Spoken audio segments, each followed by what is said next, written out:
네, 이번 시즌 지금 프리미어리그가 32라운드가 이제 끝났거든요. 챔피언스리그 진출 티켓이 계속해서 지금 경쟁팀들 사이에서 왔다 갔다 하고 있는데, 지난 인사이트도 얘기했지만 이제 브라이튼이 뭐 도전하고 있는 입장이었고, 뭐 풀럼 같은 팀들도 있지만 사실 가능성이 제일 높은 건 맨체스터 시티, 그리고 뉴캐슬, 그리고 첼시가 제일 높거든요. 가능성은 첼시가 최근에 챔피언스리그 진출 티켓 때문에 경쟁이 굉장히 치열한데 리그 경기 두 경기를 지금 비겼어요. 브랜드포드와의 원정에서 0대 0으로 비겼고, 그 다음에 이후에 지금 어제 경기를 했는데 어제 입스위치 홈 경기에서 2대 2로 비겼습니다. 사실 지금 남은 경기들을 좀 고려해 봤을 때는 이 두 경기는 잡고, 그 다음 이제 풀럼 원정을 다음 주 주말에 또 해야 되는데, 풀럼 원정까지 좀 스케줄을 잘 보내야지만 그 이후에 뭐 맨체스터 유나이티드, 뭐 리버풀, 뉴캐슬, 그리고 마지막에 노팅엄까지 만만치 않은 상대들을 만나야 되는 첼시 입장이 있거든요. 출발이 굉장히 중요했는데 앞선 두 경기를 비기면서 승점을 최대 6점을 가져올 수 있는 경기에서 2점밖에 가져오지 못했다. 4점을 드랍한 상황입니다. 그래서 제가 이제 첼시 중계를 최근에 좀 많이 했고, 첼시의 현재 상황을 첼시 팬분들에게 좀 편지 아닌 편지를 좀 드리면서 약간 심적으로나마 조금 위로를 좀 하셨으면 좋겠습니다. 일단은 첼시 같은 경우에는 최근에 직전 경기 좀 두 경기를 좀 되돌아보면 브랜드포드와의 0대 0, 그리고 그 다음에 현재 이제 입스위치와 2대 2로 이제 무승부를 거뒀는데, 그 사이에 레기아 바르샤바 원정을 또 다녀왔어요. 컨퍼런스 리그에서는 그래도 나름의 순항을 잘 하고 있습니다. 근데 사실 컨퍼런스 리그는 뭐 많은 팬분들이 아시겠지만, 그리고 첼시 팬분들은 더 잘 아시겠지만 약간의 체급차가 있거든요. 이따가도 제가 말씀드리겠지만 체급차의 우위가 컨퍼런스 리그에서는 생각보다 굉장히 큰 효과를 내고 있고, 마레스카 축구 자체도 여기서 플랜을 알고 있다 하더라도 성과를 내고 있다, 또 이렇게 한번 정리를 해볼 수 있을 것 같아요. 그러다 보니까 컨퍼런스에서는 사실 막힘없이 잘 순항하고 있는 현재 이제 상황입니다. 반면에 리그에서는 굉장히 좀 부진한데, 첼시가 어제 경기 제가 이제 입스위치 중계를 했었는데 크로스를 47개를 시도했어요. 근데 그 중에 크로스로 득점이 들어간 게 이제 자책골을 유도했던, 자책골 유도가 한 골이 됐던 그 한 번의 크로스를 제외하고서는 46번의 크로스가 모두 무의에 그쳤습니다. 정말 충격적인 수치죠. 성공적인 크로스 횟수도 30%에 도달했고, 어제 경기를 보신 분들은 아시겠지만 크로스를 굉장히 무의미하게 많이 올린다라는 생각이 좀 들 정도로 크로스의 횟수가 굉장히 많았거든요. 근데 중요한 건 크로스의 형태도 굉장히 단조로웠어요. 그러다 보니까 뭔가 크로스로서도 마무리되지 않는 모습, 그러면 크로스 말고 다른 플랜이 있느냐, 거기에도 의문부호가 좀 붙었던 어제 경기였습니다. 근데 비단 어제 경기뿐만 아니라 이번 시즌 전체적으로 보면 첼시가 이렇게 답답한 경기 흐름을 가져가는 경우가 최근에 꽤나 많이 일어나고 있어요. 31경기 기준으로 봤을 때 앞선 16번의 경기에서는 득점을 37골을 만들어냈던 마레스카 축구였습니다. 근데 그 이후에 펼쳐진 16경기에서는 17골밖에 터지지 않았습니다. 물론 뭐 니콜라스 잭슨의 부상도 있었고 하모의 부상도 겹치면서 공격의 주축 선수가 모두 빠지다 보니까 공격적으로 스탯이 좋지 못했던 건 사실인데, 그럼에도 불구하고 수치가 굉장히 많이 떨어졌죠. 공격적으로도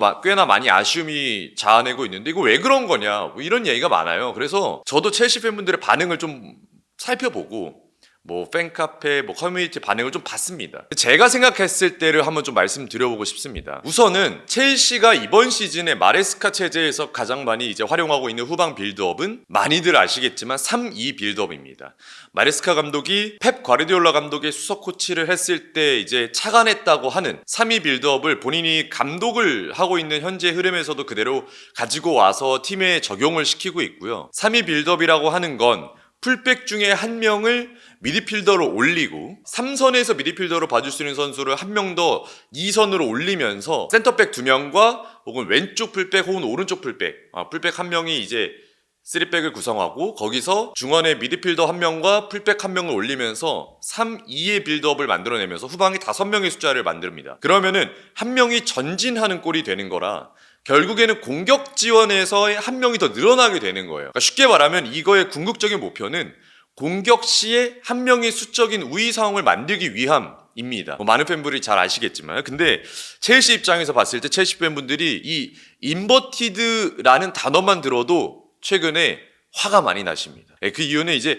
인버티드를 사용하면서 나오는 단점 때문에 이러한 문제가 발생을 하고 있는 건데요. 일단 우선적으로 인버티드라는 것은 수비 숫자를 한 명 줄이고 공격 숫자로 한 명 늘리는 거기 때문에 이게 반대로 무슨 말이 되냐면 수비 시에 한 명이 부족한 상황이 만들어지는 거거든요. 쉽게 말하면 공격 시에 나갔던 선수의 위치 혹은 공백이 그대로 고스란히 수비 시에는 문제가 될 수 있고, 실제로 인버티드 형태를 취하는 팀을 상대로 하는 공격 전술은 전진하는 선수의 뒷공간이라든지 그 공백을 활용하는 데 1차적으로 포인트를 가져갑니다. 이렇게 됐을 때 첼시가 이제 좀 보완할 수 있고, 그리고 이제 인버티드 형태를 쓰는 팀들이 보완하는 건 뭐냐면 3명의 3백을 두고 그 앞선에 2명의 3-2의 형태를 만들어내는데요. 그러면 수비적으로는 보완을 해줄 수 있습니다만은 사실 이 3명이 쓰는 건 센터백이기 때문에 결국에는 이 속도적인 면이라든지 아니면 측면이 드리블적인 부분에 있어서 한 명이 딸려 나오게 될 수밖에 없어요.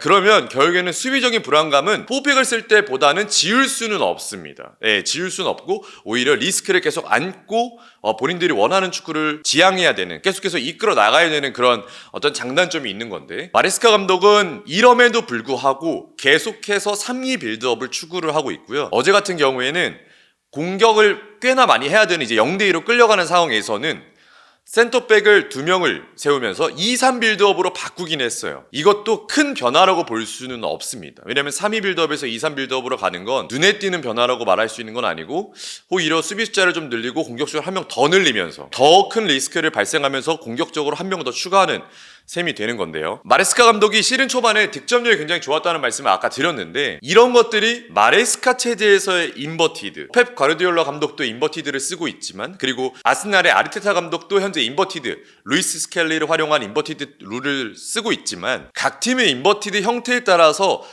수비를 보완하는 방식도 다르고 공격을 풀어나가는 방식도 다르고 거기서의 마무리하는 방식도 다릅니다. 첼시 같은 경우에는 3-2 빌드업을 했을 때 결국에 뒷공간에 대한 수비 불안감이 계속해서 노출이 되고 있고, 리바이 코리 같은 경우에는 수비적으로 굉장히 뛰어난 능력을 보여주는 것보단 빌드업 자체와 공격으로 전개했을 때 왼발 퀄리티를 높여주는 선수로서의 기능을 하기 때문에 사실은 수비적으로 불안감이 있을 수 있고, 리바이 코리를 비롯해서 첼시의 수비진들이 클래스가 매우 높거나 아니면 상대의 어떤 위협적인 스트라이커나 윙어를 상대했을 때 1대1 수비 능력이 매우 좋은 편이라고 말하기에는 좀 어려운 선수들이 있거든요. 특히나 웨슬리 포파나가 그래도 꽤 좋은 퍼포먼스를 보여줄 때가 있었습니다만은 그래도 수비적으로는 불안감이 여전히 있었고, 토신 아다라비오는 발밑이 그리고 전진 패스 각도가 굉장히 좋은 선수이고 수비 블록도 나쁘지 않습니다만 속도적으로 드리블에 조금은 당황하는 경향도 이번 시즌에 꽤나 있었고요. 찰로바 같은 경우는 팀에 합류한 게 겨울 이적 시장에 복귀를 했기 때문에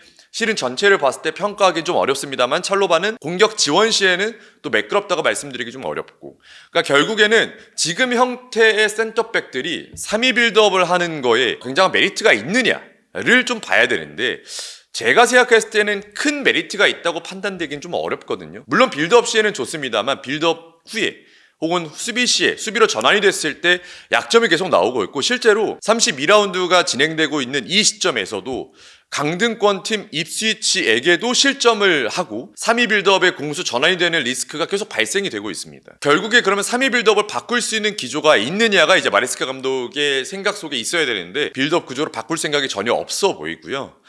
결국에는 3-2 빌드업이 본인의 어떤 축구 후방 빌드업에 아주 고착화된 생각이라고 저는 생각이 듭니다. 두 번째로는 다른 이야기보다는 마레스카 감독에 대해서 좀 이야기를 해보고 싶은데요. 제가 생각했을 때는 마레스카 감독은 어떤 느낌이냐면 3-2 빌드업을 아주 고착화시킨 이후에 그거에서 양쪽 윙포워드에서 반대발 크로스를 올려주는 형태 혹은 안쪽 하프 스페이스를 노려주는 그 루트 두 가지를 활용해서 공격을 만들어 나가려고 하는 것 외에는 이렇다 할 만한 다른 장면이 만들어 나오지 않습니다. 그러니까 상대에 맞춰서 3-2 빌드업을 변화시킨다든지 혹은 2-3 빌드업을 통해서 양쪽 윙포워드의 위치를 변화시킨다든지 아니면 전체적으로 대형 자체를 바꾼다든지 4-4-2 형태로 공격을 전개한다든지 이렇게 포메이션 자체에 큰 변화를 주지는 않고요. 상대성보다는 내가 가지고 있는 거를 아주 우선적으로 생각하면서 여기서 정말 미비한 변화를 주면서 상대에 대한 대응을 하는 감독이에요. 그러다 보니까 마레스카 감독은 인터뷰에서 매번 변화를 줬다. 그리고 이번에는 전과 뭐 이런 변화를 줬다. 이렇게 얘기를 하지만 사실 그게 정말 큰 변화가 일어나지 않다 보니까 상대수가 수비하기에 굉장히 편하게 됩니다. 앞서서 첼시가 전반기에는 득점이 많이 올라갔지만 후반기에는 득점이 많이 내려간 것, 득점이 저조한 것은 주요 선수들의 이탈도 있습니다만은 제가 생각했을 때는 기존의 마레스카의 축구 방식에서 나오는 공격 형태를 너무나도 많은 팀들이 이제는 이해하고 너무나도 많은 팀들이 이거에 대한 면역력을 가진 상태로서 경기를 출발하거든요. 기본적으로 마레스카 볼을 상대할 때는 5백으로서 하프 스페이스를 막아줄 수 있는 선수를 한 명 정도를 더 배치해주고 파머에 대한 1대1 수비 마크를 붙여줍니다. 그러니까 파머 선수를 뭐 수비가 좋은 선수를 한 명 정도 수비 범위 안에 두면서 계속해서 파머가 뭔가 활약을 해주지 못하도록 해주는 견제 역할을 해주고요. 결국에는 하프 스페이스도 막히고 파머도 막히고 반대발 크로스가 올라왔을 때는 안쪽에 5명의 수비가 구축이 되다 보니까 센터백 그리고 경합이 될 수 있는 선수들이 박스 안에 많이 배치가 되거든요. 그 상황에서 결국에는 박스 안에서의 어떤 유효한 장면을 만들어내기에는 첼시가 가지고 있는 공격 자원들도 경합에서 우위를 가져갈 수 있는 선수들이 많이 없어요. 그런 부분에서는 오히려 상대하는 선수들, 상대하는 팀들이 첼시를 상대하기에 너무나도 편한 조건이 완성이 되고 있고 이런 것들이 뭐 브랜드포드 입스위치뿐만 아니라 이전에 지금 계속해서 부진했던 경기들에서도 나오고 있습니다. 결국에는 마레스카 감독이 현재 가지고 있는 플랜을 어떤 식으로 바꿀지를 첼시 팬분들은 좀 기대를 하고 있는 분들이 계신데 제가 생각해 봤을 때는 바꿀 것 같지 않습니다. 마레스카 감독의 어떤 성격을 봤을 때는 현재까지 본인의 플랜에서 큰 변화를 주는 것을 뭐 예를 들면 뭐 컨퍼런스 리그라든지 아니면 이전에 어떤 경기들에서 보여준 적이 거의 없었고요. 최전방 스트라이커도 어쨌든 잭슨과 은쿤쿠를 활용하고 있는데 잭슨도 박스 안에서의 경합이 되는 유형도 아니고 은쿠쿠 같은 경우에는 사실상 이 선수를 스트라이커로서 쓰기에는 너무나도 애매한 선수예요. 오히려 뭐 약간의 처진 공격수 혹은 양쪽 윙포드에서 활용을 해줄 수 있는 선수의 유형이지 제로톱으로서의 활용하는 것은 이제 첼시에서는 더 이상 보여줄 수 있는 기회가 저는 없다고 생각이 듭니다. 선수들의 어떤 면면이 크게 달라지지 않는 상황에서는 상대성으로 수비하는 선수들이 뭐 크게 어려움을 겪는 경우는 없고요. 근데 이제 왜 컨퍼런스에서는 잘 나가냐? 이러한 것들이 체급 자체가 컨퍼런스 리그보다는 첼시라는 선수의 퀄리티가 훨씬 더 높기 때문에 조금은 이게 힘으로써 누를 수 있는 그 정도의 위치에 첼시가 있기 때문에 기존의 마레스카 감독의 축구 형태가 컨퍼런스 리그에서도 힘을 발휘하는 거고요. 이런 것들은 프리미어리그 내에서는 현재 첼시의 스쿼드로는 뭐 완벽하게 힘을 통해서 누를 수 있는 상황이 없습니다. 첼시가 이번 시즌에 10위권 이내에 있는 팀들에게 승점이 굉장히 적어요. 오히려 10위권 밖에 있는 팀들에게는 승리가 많지만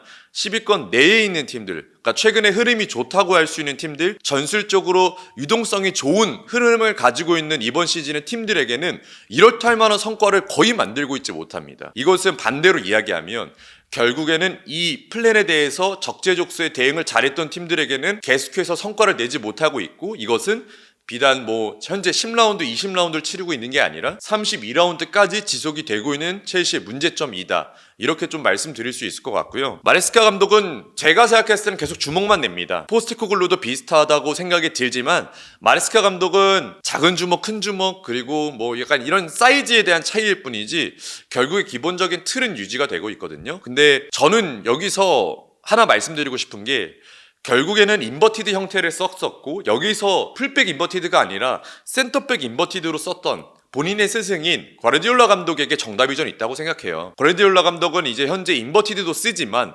인버티드를 쓰지 않을 때는 기본의 4백 운영도 같이 요즘에 병행을 해주고 있고 센터백 인버티드 형태도 써줌에도 불구하고 요즘에는 이제 에데르송을 활용한 롱킥 전술도 굉장히 많이 나오고 있고요. 양쪽에서 사이드에서 풀어줄 수 있는 개인 기량을 통해서 간단하게 만들어내는 것 혹은 역습 전환을 빠르게 시키는 방식도 많이 추구를 하고 있습니다. 트렌드의 선도주자 그리고 본인이 함께 했었던 스승 과르디올라 감독의 어떤 축구 스타일도 현재 이렇게 변하고 있는데 마레스카의 축구 전술은 아직 변하고 있지 않죠. 이런 걸 봤을 때 오히려 정답은 본인이 갔던 길을 먼저 가고 있는 감독들에게 좀 찾아볼 수 있지 않을까 좀 또 이렇게 생각이 좀 들기도 하고요. 그리고 이제 잭슨과 어떤 은쿤쿠의 톱 이야기도 같이 좀 덧붙여 보면 결국에는 3위 빌드업을 하면서 공격 숫자를 늘려나가는 건 첼시 입장에서 공격할 수 있는 환경을 만들어 나가려고 하는 것인데 거기서 결국에는 방점은 뭔가요? 득점을 해야지만 3위 빌드업을 하는 이유에 어떤 열매가 맺게 되는 겁니다. 근데 득점을 하려면 박스 안에서의 위협도가 좋아야 되고 그러려면 공격수의 퀄리티가 좋아야 되는데 3위 빌드업을 했을 때 특히나 맨체스터 시티 같은 경우는 제로톱을 기용을 했습니다만은 결국에 돌고 돌아서 정통 9번 스트라이커 엘링 홀란을 찾게 됐고 엘링 홀란 체제 하에서 트러비를 완성했습니다. 결국에는 득점을 해줄 수 있는 건 박스 안에서의 정통 스트라이커 그리고 득점력이 굉장히 뛰어난 선수가 있어야지만 후방 빌드업을 이런 식으로 변화를 시키는 거고 리스크를 갖더라도 공격을 전개할 때 숫자를 늘리는 것에 대한 이유가 생기는 겁니다. 그런 부분을 봤을 때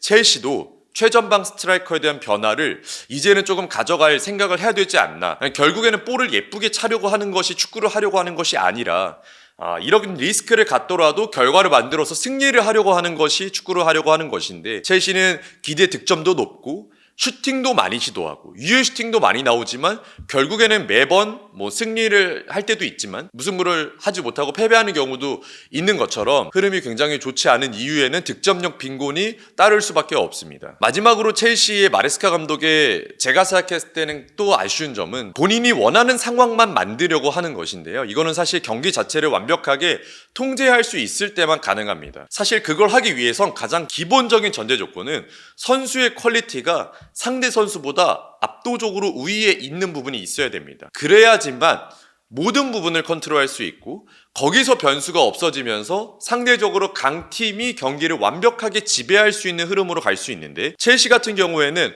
완벽하게 체급으로 누를 수 있는 상황은 아니거든요.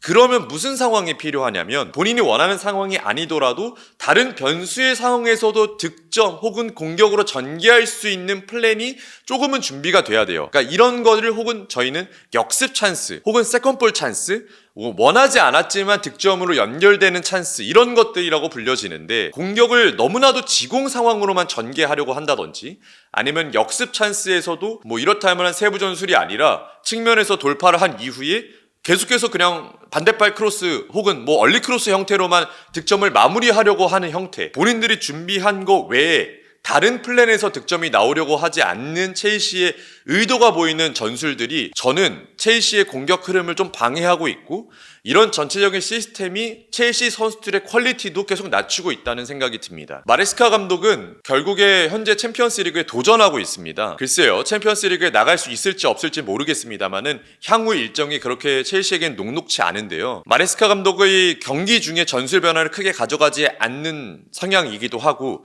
본인의 플랜 A를 크게 바꾸지 않는 성향이기 때문에 이 기조에서 크게 벗어나는 어떤 전술 형태가 나올 거라고 저는 기대가 되진 않습니다. 냉정하게 말씀드려서. 마레스카 감독이 떠나게 되더라도 어쨌든 첼시라는 팀은 계속 될 거고 그러려면 챔피언스 리그에 나가느냐 못 나가느냐가 굉장히 중요합니다. 첼시 입장에서는 향후 일정이 좋지 못하기 때문에 녹록치 못하기 때문에 지금 형태에서 어느 정도 결과물을 만들어낼지는 저도 좀 걱정이 되는데요. 어쨌든 시즌 초반에 흐름이 좋았던 만큼 어떤 전술적인 트렌드를 가져가려고 하는 감독이긴 합니다만은 최근에 전술적 포인트는 유동성이 많이 필요합니다. 네, 그런 팀들이 최근에 노팅엄을 비롯해서 많은 팀들이 좋은 성과를 내고 있는데요. 그러려면은 마레스카 감독에게도 조금 더 유연성과 유동성 그리고 조금 더 부드러운 전술 기용이 같이 따라야 되지 않나 싶습니다. 첼시 팬분들의 마음을 제가 조금 이해해보기 위해서 저도 첼시 경기를 많이 공부했고 많이 좀 지켜봤는데 이해가 좀 되셨을지 모르겠지만 제가 생각했을 때 마레스카 감독의 여러 문제점들 흐름이 좋지 않은 이유들에 대해서 좀 이야기해봤습니다. 첼시가 이제 선수들을 아주 오랫동안 계약을 하면서 많이 일명 묶어놓고 있죠. 결국에는 이 선수들로서 어느 정도 결과물을 만들어내야 되는 향후 이제 몇 년간의 플랜이 있는데요. 좋은 감독이 좋은 플랜을 가지고 향후에 첼시라는 구단을 잘 이끌어 나가길 바라야 되는데 마레스카 감독이 과연 이거를 해낼 수 있을지도 저도 계속 한번 지켜보겠습니다. 첼시 팬분들도 끝까지 응원하는 마음으로 한번 경기를 지켜봐 주시면 좋을 것 같고요. 그러면서 지속적으로 저희에게도 제게도 첼시에 관련돼서 질문사항이라든지 아니면 의견이 있으시면은 다양한 루트로 연락을 주시면은 저도 받아드리고 그리고 저도 한번 체크해 보도록 하겠습니다. 오늘은 첼시 그리고 마레스카 감독에 대해서 첼시 팬분들에게 좀 드리는 영상 형식으로 한번 인사를 드려봤고요. 다음에는 더 좋은 소식으로 더 좋은 내용으로 찾아뵙도록 하겠습니다.